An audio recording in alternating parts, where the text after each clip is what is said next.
CBI దర్యాప్తు చేయడానికి ఆదేశాలు ఇచ్చేటువంటి కావచ్చు, అడిగేటువంటి అవకాశం కావచ్చు, ఉత్తరం రాసేటువంటి అవకాశం ఇప్పుడు మీకు వచ్చింది, మీరు చేయాలని అడిగాను. దీంట్లో మరి అనేక రకాలుగా అసలు విషయాన్ని పక్కన పెట్టి వ్యక్తిగత ఆరోపణలు చేస్తా ఉన్నారు.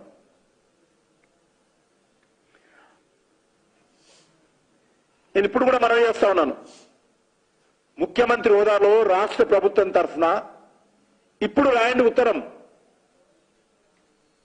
ఇప్పుడు తప్పకుండా సిబిఐ దర్యాప్తు చేస్తుంది. బౌండ్ టు ఇంక్వైరీ అనమాట. రాష్ట్ర ప్రభుత్వం అడిగినప్పుడు తప్పకుండా దర్యాప్తు చేయాల్సినటువంటి బాధ్యత సిబిఐకి, కేంద్ర ప్రభుత్వానికి ఉంటుంది. కాబట్టి రాష్ట్ర ప్రభుత్వం తరఫున అడగాల్సిందిగా కోరుతా ఉన్నాను. అప్పుడు సిబిఐ మీద లేనటువంటి అభ్యంతరం, ఎంపీగా ఉన్నప్పుడు అడిగినప్పుడు లేనటువంటి అభ్యంతరము ఇప్పుడు ముఖ్యమంత్రి లాగానే ఎందుకు వచ్చిందో చెప్పాలా, అధికారం లాగానే ఎందుకు వచ్చిందో చెప్పాలి. అధికారంలో లేనప్పుడు ఒక మాట, అధికారంలోకి వచ్చిన తర్వాత ఒక మాట, కాంగ్రెస్ పార్టీకి మాట్లాడము వెన్నెతో పెట్టిన విద్యని మనం చేస్తా ఉన్నాను.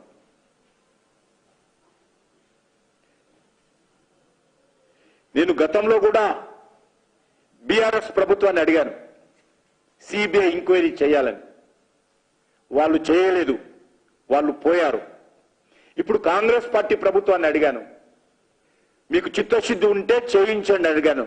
మీరు గతంలో చేసినటువంటి డిమాండ్నే మళ్ళీ నేను పునరుద్ధరించాను. ఇది కొత్త డిమాండ్ కాదు, రేవంత్ రెడ్డి గారు చేసిన డిమాండే. దానికి నా పైన వ్యక్తిగతమైనటువంటి దూషణలు దిగుతున్నారు.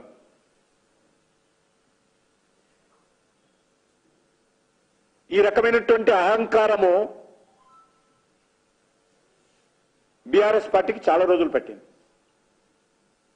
కానీ వీళ్ళకు నెల రోజులు కూడా పట్టలే. నేను ఒక నిర్మాణాత్మకమైనటువంటి సూచన చేశాను.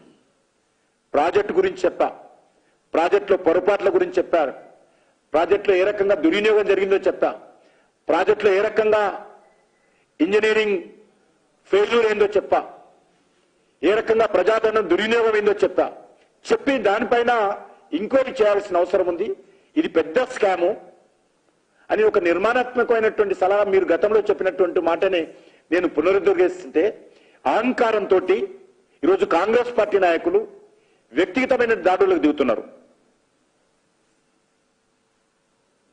మీరు సిబిఐ ఎంక్వైరీ వద్దంటే, లేక జ్యుడిషియల్ ఎంక్వైరీ పేరుతో కాలాపన చేసి కేసీఆర్ రక్షించాలనుకుంటే నేనేం చేయలేను దానికి. ఆ రోజు కానీ ఈ రోజు కానీ భారతీయ జనతా పార్టీ ఏ రోజు కూడా మేము బీఆర్ఎస్ పార్టీతో లేదు.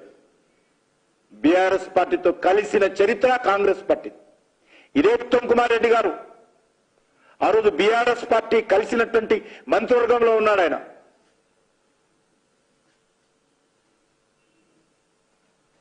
బీఆర్ఎస్ తో పొత్తు పెట్టుకుంది మీరు, బీఆర్ఎస్ తో అధికారం పంచుకుంది మీరు, బీఆర్ఎస్ పార్టీని మెర్జీ చేసుకుందామన్నది మీరు.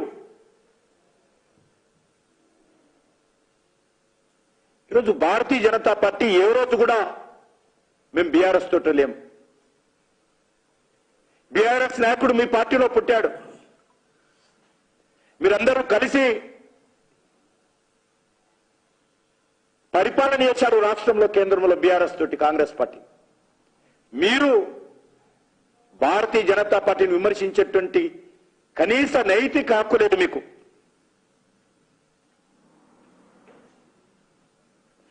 చిన్న ఆరోపణ చేస్తే కట్టగట్టుకొని అందరూ కూడా, నేను ఆరోపణ